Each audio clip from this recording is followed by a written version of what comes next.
আজকে আলোচনা করব সূর্যদেবের রাশি পরিবর্তন। সূর্যদেব 15ই ডিসেম্বর 2024 রাশি পরিবর্তন করছে, প্রবেশ করবে ধনু রাশিতে। তো ধনু রাশিতে অবস্থানগত সূর্যের কি প্রভাব পড়বে? সূর্যকে বলা হয় গ্রহদের রাজা, আর ধনু রাশির অধিপতি দেবগুরু বৃহস্পতির সাথে সূর্যের সম্পর্ক হচ্ছে মিত্রতা। আবার সূর্যের সাথে মঙ্গলের সম্পর্ক মিত্রতা, আবার চন্দ্রের সম্পর্ক মিত্রতা। তো সূর্য যখন মঙ্গলের মেষ রাশিতে অবস্থান করে তখন উচ্চ হয়ে যায়, আর তুলা রাশিতে যখন অবস্থান করে তখন নীচ হয়ে যায়। আর গুরুর রাশিতে যখন সূর্য অবস্থান করে তখন যথেষ্ট ভালো ফল প্রদান করে, কারণ গুরুর সান্নিধ্যে যখন সূর্য আসে তখন তার যথেষ্ট বলে বৃদ্ধি পায়। গুরু হচ্ছে জ্ঞানের আলো, অর্থাৎ জ্ঞানের আলো দিয়ে সূর্যকে বিশেষভাবে প্রভাবিত করে।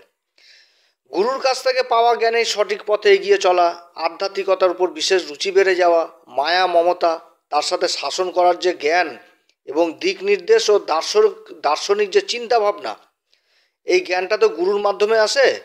তো যার জন্য জন্মকুষ্ঠিতে যদি গুরু আর সূর্যের জুতি থাকে, কিংবা সূর্যের উপরে যদি গুরুর দৃষ্টি পড়ে, কিংবা যদি সূর্য আর গুরুর মধ্যে নক্ষত্র পরিবর্তন হয়, তাহলে এগুলো কিন্তু জাতক কিংবা জাতিকাকে বিশেষভাবে প্রভাবিত করে, কর্মক্ষেত্রে বিশেষ উন্নতি ঘটায়, সমাজে মান সম্মান যথেষ্ট বৃদ্ধি করে। তো যাই হোক, আলোচনাটি শুরু করার আগে আমাদের এই অ্যাস্ট্রোএসএম বাংলা চ্যানেলের মাধ্যমে আপনাদের সমস্ত দর্শক বন্ধুদের নমস্কার জানাচ্ছি, এবং যারা বহুদিন ধরে আমাদের অনুষ্ঠান দেখেন এখনও পর্যন্ত সাবস্ক্রাইব করেননি, তাদের কাছে বিশেষ অনুরোধ করব চ্যানেলটি সাবস্ক্রাইব করার জন্য। আর যদি অনুষ্ঠানটি ভালো লাগে তাহলে লাইক শেয়ার কমেন্ট অবশ্যই করবেন। তবে আমি আমার দর্শক বন্ধুদের কোনো রকম বিভ্রান্তের মধ্যে রাখতে চাই না। এটা গোচরের ফল প্রকাশ করছি, এটা কোনো কারো কুষ্টি ধরে আলোচনা নয়। অতএব এটি কারোর সাথে মিলতে পারে কিংবা নাও মিলতে পারে, তবে আগামী দিনে ধনুরাশি এখান থেকে কিছুটা হলেও উপলব্ধি করতে পারবে। আর এই গোচরের ফলাফল আপনারা রাশি কিংবা চন্দ্ররাশি কিংবা লগ্ন হিসাবেও দেখতে পারেন। সূর্য হচ্ছে পিতার কারক, আত্মার কারক। সূর্য ধনুরাশিতে যখন সূর্য অবস্থান করে তখন আত্মবিশ্বাস কিন্তু যথেষ্ট বেড়ে যায়, তার সাথে উৎসাহ জিনিসটাও বেড়ে যায়। আর সূর্য হচ্ছে রাজা, রাজার মধ্যে অহংকার জিনিসটাও থাকে, তারপর আবার ক্রোধ জিনিসটাও থাকে। তো এগুলো কিন্তু নেগেটিভ দিক। তো এই নেগেটিভ দিকে কিন্তু যথেষ্ট সাবধান। ধনুরাশিতে যখন সূর্য অবস্থান করে সে সময় বিশেষভাবে লক্ষ্য করা যায় যে গুরুজনদের প্রতি বিশেষ শ্রদ্ধা ভক্তি বেড়ে যায়, কর্মের প্রতি একটা গতি চলে আসে, কর্মের দিকে অনুশাসনের দিকে চলে আসে, যে সঠিক সময়ে সঠিক নিয়মেই কিন্তু কাজ সম্পন্ন করতে হবে, এরকম কিন্তু প্রবণতা যথেষ্ট বৃদ্ধি পায়। তো যাই হোক, ধনুরাশিতে যখন সূর্য অবস্থান করবে এই ধনুরাশি, তো ধনুরাশির ক্ষেত্রে গ্রহদের অবস্থান হচ্ছে এইরূপ। রাশির দ্বিতীয় ঘর, যেটা ধন সম্পত্তির ঘর, মকর রাশি, এই ঘরে অবস্থান করছে শুক্রদেব, এবং শুক্র 28শে ডিসেম্বর আবার রাশি পরিবর্তন করবে, প্রবেশ করবে কুম্ভ রাশিতে। কুম্ভ রাশিতে অবস্থান করছে শনিদেব এবং মার্গী অবস্থায় রয়েছে। রাহুর নক্ষত্র শতবিশাতে। আবার শনি 28শে ডিসেম্বর আবার নক্ষত্র পরিবর্তন করবে, তখন আবার প্রবেশ করবে দেবগুরু বৃহস্পতির নক্ষত্র পূর্বা ভাদ্রপদে। রাশির যেটা চতুর্থ ঘর মীন রাশি, এই ঘরে অবস্থান করছে রাহু। রাহু আবার অবস্থান করছে শনিদেবের নক্ষত্র উত্তরা ভাদ্রপদে। এবং রাশির অধিপতি দেবগুরু বৃহস্পতি অবস্থান করছে ষষ্ঠ ঘর, যেটা হচ্ছে বৃষ রাশি। এবং দেবগুরু বৃহস্পতি বক্রী অবস্থায় রয়েছে চন্দ্রদেবের নক্ষত্র রোহিণী নক্ষত্রে। রাশির যেটা অষ্টম ঘর, যেটা হচ্ছে কর্কট রাশি, এই ঘরে অবস্থান করছে মঙ্গল নীচ অবস্থায় এবং বক্রী অবস্থায় রয়েছে। আর অবস্থান হচ্ছে শনিদেবের নক্ষত্র পুষ্যা নক্ষত্রে। রাশির যেটা দশম ঘর কন্যা রাশি, এই ঘরে অবস্থান করছে কেতু। কেতু আবার 11ই নভেম্বর কিন্তু নক্ষত্র পরিবর্তন করেছে, চন্দ্রদেবের নক্ষত্র হস্তা নক্ষত্র থেকে বেরিয়ে এসে প্রবেশ করেছে সূর্যদেবের নক্ষত্র উত্তরা ফাল্গুনীতে। এবং বর্তমানে এই সূর্যদেবের নক্ষত্র উত্তরা ফাল্গুনীতে রয়েছে। আর রাশির যেটা আবার দ্বাদশ ঘর, যেটা বৃশ্চিক রাশি, এই ঘরে অবস্থান করছে বুধ। এবং বুধ আবার জানুয়ারি মাসের 4 তারিখে রাশি পরিবর্তন করবে, তখন আবার অবস্থান করবে ধনু রাশিতে। আর 15ই ডিসেম্বর তো সূর্য রাশি পরিবর্তন করছে, প্রবেশ করবে ধনু রাশিতে। এবং জানুয়ারি মাসে এই বুধের সাথে আবার বুধাদিত্য যোগ তৈরি হবে। তো সবথেকে ভালো জিনিসটা হচ্ছে যে সূর্যের উপর আগে রাহুর দৃষ্টি ছিল, শনির দৃষ্টি ছিল, আবার দেবগুরু বৃহস্পতির রাশির অধিপতিরও দৃষ্টি ছিল। এবার সূর্য হয়ে যাচ্ছে কি স্বতন্ত্র হয়ে গেল। ধনুরাশির ক্ষেত্রে সূর্য হচ্ছে কারক গ্রহ, ভাগ্যের ঘরের অধিপতি হয়ে রাশির উপর অবস্থান করছে। অর্থাৎ এই সময় এই ধনুরাশির ক্ষেত্রে মহাভাগ্যবান যোগ তৈরি হচ্ছে, এটা কিন্তু খুব ভালো যোগ এবং এই যোগের ভালো ফল পাবে আগামীতে এই ধনুরাশি। যে মুহূর্তে সূর্য রাশি পরিবর্তন করবে এই 15ই ডিসেম্বর, সেই সময় কিন্তু কেতুর নক্ষত্র মূল নক্ষত্র অবস্থান করবে এই সূর্যদেব। এবার কেতু আবার অবস্থান করছে সূর্যদেবের নক্ষত্র উত্তরা ফাল্গুনিতে। তো মূল নক্ষত্র, মূল মূল বলতে আমরা কি বুঝাই? শিকড়, জড়, অর্থাৎ গভীর জ্ঞান, এগুলোই তো বুঝায়। কারণ কেতু তো আধ্যাত্মিক, তারপর আবার গভীর জ্ঞান জিনিসটাও চলে আসে। তো কেতু কর্মের ঘরে অবস্থান করছে, আবার কেতুর উপর দেবগুরু বৃহস্পতির দৃষ্টি পড়ছে, তাহলে জ্ঞান জিনিসটা উঠে চলে আসলো এখান থেকে, গভীর জ্ঞান জিনিসটা। তাহলে কি হচ্ছে যে দেবগুরু বৃহস্পতির দৃষ্টি কেতুর উপর পড়ছে, কেতু অবস্থান করছে সূর্যদেবের নক্ষত্র উত্তরা ফাল্গুনিতে, আর সূর্যদেব ভাগ্যের ঘরের অধিপতি হয়ে কেতুর নক্ষত্রে অবস্থান করছে, সেটা হচ্ছে কি মূল নক্ষত্রে, এবং অবস্থান করছে কোথায়? ধনু রাশিতে। অর্থাৎ এই সময়কালে কর্মক্ষেত্রের কর্মের প্রতি যে একটা আত্মবিশ্বাস, যে আমি করতে পারবো বা আমার দ্বারা হবে, এরকম যে আত্মবিশ্বাস যথেষ্ট বৃদ্ধি পাবে এই রাশির। এবং রাশির উপর অবস্থান করছে, তাহলে রাশিকেও বিশেষভাবে প্রভাবিত করবে। আর আমি আগে বললাম যে ধনু রাশিতে সূর্য যথেষ্ট ভালো ফল দেয়, অর্থাৎ এই সময়টা, যে সময়টা আসছে সূর্যের এই গোচর, তাহলে এই সময়টা কিন্তু যথেষ্ট ভালো হতে যাচ্ছে। এই সময়কালে একটা নতুন ঊর্জা আসবে, নতুন একটা উৎসাহ তৈরি হবে, এবং অনুশাসন জিনিসটা যথেষ্ট চলে আসবে। কর্মক্ষেত্রে যে টার্গেটটা নেবে সেই টার্গেটটাকে মানে সম্পূর্ণ করতে পারবে, অর্থাৎ প্ল্যান করা কাজ সময়ের মধ্যে তৈরি করতে পারবে। এবং কর্মক্ষেত্রে এই সময়কালে একটা নতুন বিচারধারা আসবে, যে কোন কর্ম করলে পজিটিভ হবে, যে একটা চিন্তাধারা চলে আসবে কিন্তু এই সময়, যে এই কাজটা করলে সাকসেস পাওয়া যাবে, অর্থাৎ এই কাজটাই করা লাগবে। কেতুর নক্ষত্রে গোচর করাকালীন কর্মক্ষেত্রে যথেষ্ট মান সম্মান বৃদ্ধি পাবে। তবে এই সময়কালে আবার বিশেষভাবে লক্ষ্য রাখতে হবে যে যদি জন্মকুষ্ঠিতে কেতুর অবস্থান খারাপ থাকে, তাহলে কিন্তু মান সম্মানের দিকে যথেষ্ট আবার খারাপ হবে। এবং কর্মক্ষেত্রে নেওয়া কোনো গোপন কথা বা গোপন প্ল্যান, এটা কিন্তু কারোর সাথে শেয়ার করা যাবে না যতক্ষণ পর্যন্ত কাজটা সাকসেস হচ্ছে না, না তো কিন্তু আলোচনা করলে সেই কাজ আবার ভেস্তে যাবে। তো যাই হোক, এদিকে যথেষ্ট খেয়াল রাখতে হবে। তো এরপরে আবার 28শে ডিসেম্বর সূর্য প্রবেশ করবে পূর্বাষাঢ়া নক্ষত্র। আবার 28শে ডিসেম্বর শুক্রও রাশি পরিবর্তন করবে। যে পূর্বাষাঢ়া নক্ষত্র, এর অধিপতি তো শুক্র, তো শুক্রও আবার 28শে নভেম্বর রাশি পরিবর্তন করবে, প্রবেশ করবে কুম্ভ রাশিতে। যে কুম্ভ রাশি, যেটা তৃতীয় ঘর, পুরুষার্থ পরাক্রমের ঘর। আর এই কুম্ভ রাশিতে শনি আগে থেকে অবস্থান করছে। ওই 28 তারিখে আবার শনিও নক্ষত্র পরিবর্তন করবে, প্রবেশ করবে হচ্ছে পূর্বা ভাদ্রপদ নক্ষত্রে, দেবগুরু বৃহস্পতির নক্ষত্র। অর্থাৎ রাশির অধিপতি দেবগুরু বৃহস্পতির নক্ষত্রে অবস্থান করবে আবার শনি। তো ধনু রাশির ক্ষেত্রে শুক্র হচ্ছে কি ষষ্ঠ ঘরের অধিপতি, যেটা হচ্ছে বিষ রাশি, আর বিষ রাশিতে অবস্থান করছে দেবগুরু বৃহস্পতি।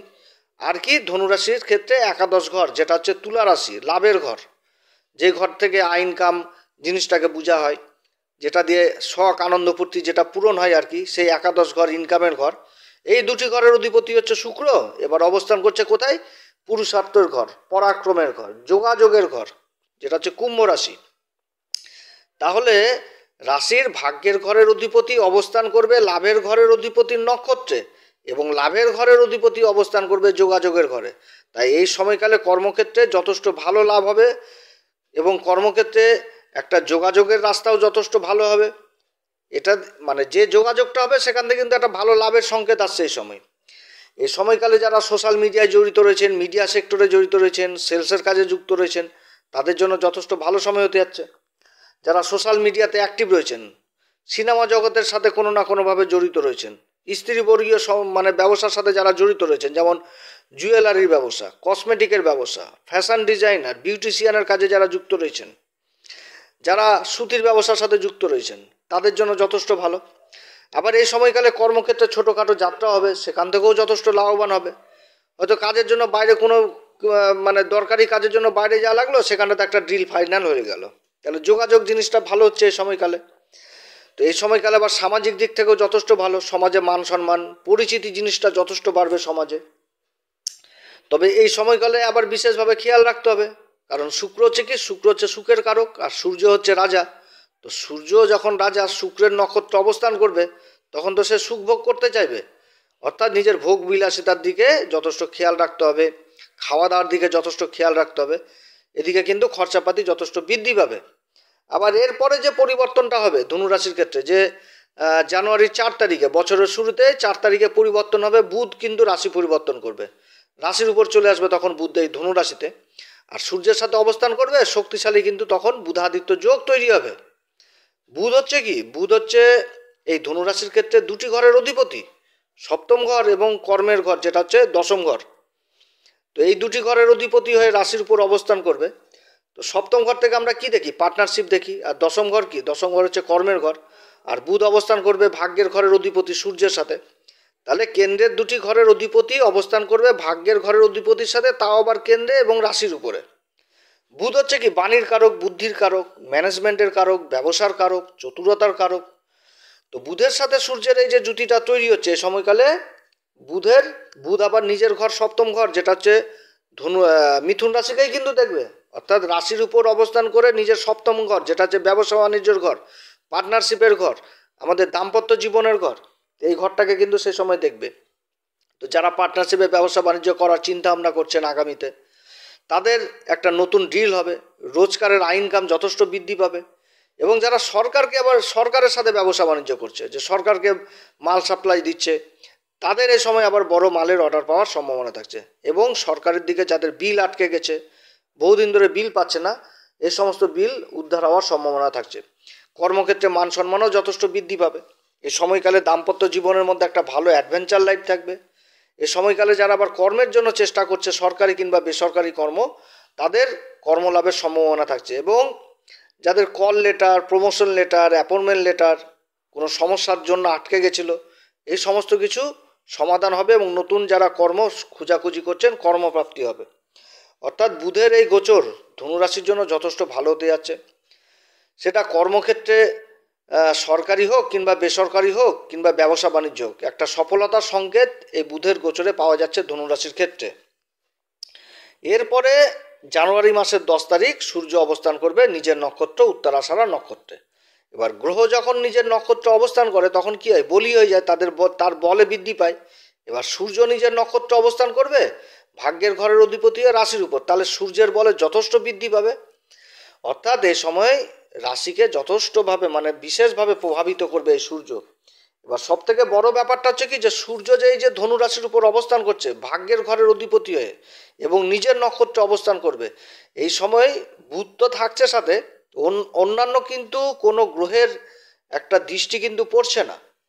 এটা কিন্তু সব থেকে ভালো জিনিস, যে সূর্য বুধাদিত্য যোগ তৈরি হয়েছে, সেই যোগের মোড়পর কোনো দৃষ্টি পড়ছে না এবং তৈরিটা হয়েছে দেবগুরু বৃহস্পতির রাশিতে, ধনু রাশিতে। তাহলে এই সময় সমাজে মান সম্মান যেরকম বৃদ্ধি পাবে, কর্মক্ষেত্রেও মান সম্মান যথেষ্ট বৃদ্ধি পাবে। এবং সরকারি ক্ষেত্রে সরকারের দিক থেকে রেওয়ার্ড পাওয়ার প্রবল সম্ভাবনা থাকছে। অর্থাৎ কাজের প্রশংসিত হওয়ার প্রবল সম্ভাবনা থাকছে এই সময়, যেই কাজে যুক্ত থাকুক। কর্মক্ষেত্রে ভাগ্যের সঙ্গ যথেষ্ট পাবে, যে কোনো ব্যাপারে বিশ্লেষণ করার ক্ষমতাটা যথেষ্ট বৃদ্ধি পেয়ে যাবে, অনুশাসন জিনিসটা চলে আসবে, সময়ের মধ্যে কাজ কমপ্লিট করা এরকম প্রবণতা চলে আসবে। রাজনীতির সাথে যারা যুক্ত রয়েছেন তাদের জন্য যথেষ্ট ভালো সময়। এবং শিক্ষার ব্যাপারেও কিন্তু যথেষ্ট ভালো সময়। যারা উচ্চশিক্ষার জন্য বিদেশে যাওয়ার চেষ্টা করছেন, ভালো কলেজে অ্যাডমিশন নেওয়ার চেষ্টা করছেন, তাদের জন্য যথেষ্ট ভালো সময়। এবং পিতার দিকেও যথেষ্ট ভালো সময়, অর্থাৎ পিতা যে কর্ম করবে সেই কর্মে উন্নতির যোগ রয়েছে। পিতার সাথে সম্পর্ক সন্তানের যথেষ্ট ভালো হবে। তার সাথে জেনারেশন টাইপ কাজগুলো, যেরকম ঠাকুর দাদা করতো, তারপরে পিতা করছে, তারপরে তার সন্তান করবে, এরকম জেনারেশন টাইম কাজগুলো কিন্তু হস্তান্তর হবে। সূর্য হচ্ছে কি তেজ, সূর্য হচ্ছে কি প্রকাশ, জগৎকে আলো দিচ্ছে সূর্য, রাশির উপর অবস্থান করছে। তো রাশির একটা আকর্ষণ ক্ষমতা যথেষ্ট বৃদ্ধি পাবে এই সময়। তবে এই সময়কালে আবার বিশেষ সাবধানে থাকতে হবে, কারণ রাশির উপর যখন সূর্য অবস্থান করে তখন ক্রোধ, অহংকার এগুলো কিন্তু যথেষ্ট বেড়ে যাবে। কারণ সূর্য তো হচ্ছে রাজার মধ্যে তো এগুলো গুণ থাকে। অর্থাৎ এই সমস্ত দিকে যথেষ্ট কন্ট্রোল করতে হবে।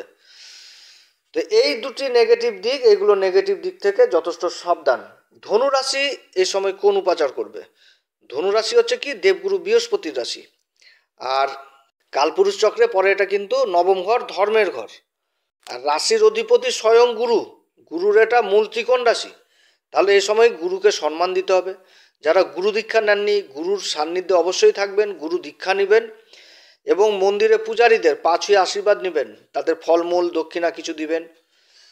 তারপরে হলুদের ব্যবহারটা বেশি করবেন এবং তার সাথে প্রত্যেকদিন সূর্যদেবকে অর্ঘ্য দিবেন, পিতাকে যথেষ্ট সম্মান করবেন, সূর্যের সামনে দাঁড়িয়ে মলমূত্র ত্যাগ করবেন না, পিতাকে যথেষ্ট সম্মান দিবেন, কর্মক্ষেত্রে বেরোনোর আগে পিতার আশীর্বাদ নেবেন এবং পিতার মানে যথেষ্ট খেয়াল রাখবেন। এই সময় কোনো কাজ করতে গেলে পিতার কাছ থেকে অবশ্যই পরামর্শ নেবেন এবং তার সাথে বলবো হনুমান চল্লিশা, বজরংবাণ অবশ্যই আপনারা প্রত্যেকদিন পাঠ করবেন। এগুলোতে নেগেটিভ প্রভাবগুলো কাটে। আর হনুমান চল্লিশা, বজরংবাণ পাঠ করার আগে শ্রীরাম সীতার প্রণাম মন্ত্র অবশ্যই করবেন। তো যাই হোক প্রিয় দর্শক বন্ধুরা, আজকে অনেক কথা আলোচনা করলাম। এবার আমি তো বললাম, কারোর সাথে হয়তো মিললই না, তারা তো লিখবে যে দাদা আপনি তো বললেন এত কথা, তো কই তো কিছুই তো মিলে না। তো তাদের কাছে বিশেষভাবে বলবো যে আপনাদের কুষ্ঠিতে গ্রহের তালে অবস্থান খারাপ রয়েছে। আপনারা অবশ্যই ভালো জ্যোতিষীর পরামর্শ নেবেন, যেখানে ভালো জ্যোতিষী পাবেন তাদের পরামর্শ নেবেন। তবে এমন জায়গায় নেবেন না যেখানটাতে আপনাকে নিয়ে ব্যবসা করে, কারণ এগুলোই তো চলছে। তবে সবাই তো আর খারাপ না, তার মধ্যেও ভালো ভালো জ্যোতিষী রয়েছে। আর আমাদের হোয়াটসঅ্যাপ নাম্বার দেওয়া রয়েছে, এখানটাতে আপনি মেসেজ মাধ্যমে আমাদের বুকিং করতে পারেন। আমরা বেশি দেখি না সারাদিনে, খুব বেশি হলে 10 জনের সাথে আমরা কথা বলি, তার বেশি আমরা দেখি না, কারণ প্রত্যেককে সময় দিতে হয়, প্রত্যেকের সমস্যা সমাধান করার চেষ্টা করতে হয়। তো যাই হোক, যদি মনে করেন আমাদের সাথে কথা বলতে পারেন তবে শুল্ক লাগু থাকবে। হ্যাঁ, আর আমাদের সাথেই যে কথা বলতে হবে তার কোনো মানে নাই। আপনাদের আশেপাশেও তো ভালো জ্যোতিষী রয়েছে, তাদের সাথেও পরামর্শ নেবেন। মোট কথা, বছর এর আগে তো ভয়াবহ দৃশ্যগুলো দেখেছেন, 7.5-র মধ্যে অনেক কিছুই দেখেছে ধনুরাশি। এবং এই যে 2025-এ শনির যে রাশি পরিবর্তন হবে, এখানটাতেও ধনুরাশির আবার ঢাইয়া শুরু হবে। তো যাই হোক, আপনাদের যে বিগত দিনে যে দৃশ্য দেখেছেন তার পুনরাবৃত্তি যেন কোনোভাবে না হয়, এর জন্য অবশ্যই জ্যোতিষীয় পরামর্শ নেওয়া উচিত। এটা আমার ব্যক্তিগত মত বললাম। তো যাই হোক, আপনারা সবাই ভালো থাকেন। যদি আমার এই পরামর্শ সত্যিই আপনাদের কাছে ভালো লাগে তাহলে অবশ্যই আমাদের এই অ্যাস্ট্রো এস এম বাংলা চ্যানেলকে সাবস্ক্রাইব করবেন, লাইক করবেন, কমেন্ট করবেন। আপনারা সবাই ভালো থাকেন, ঈশ্বর আপনাদের সবার মঙ্গল করুক, এটাই প্রার্থনা করি। এরপরে আবার আসবে একটি নতুন পর্ব নিয়ে। নমস্কার, ধন্যবাদ।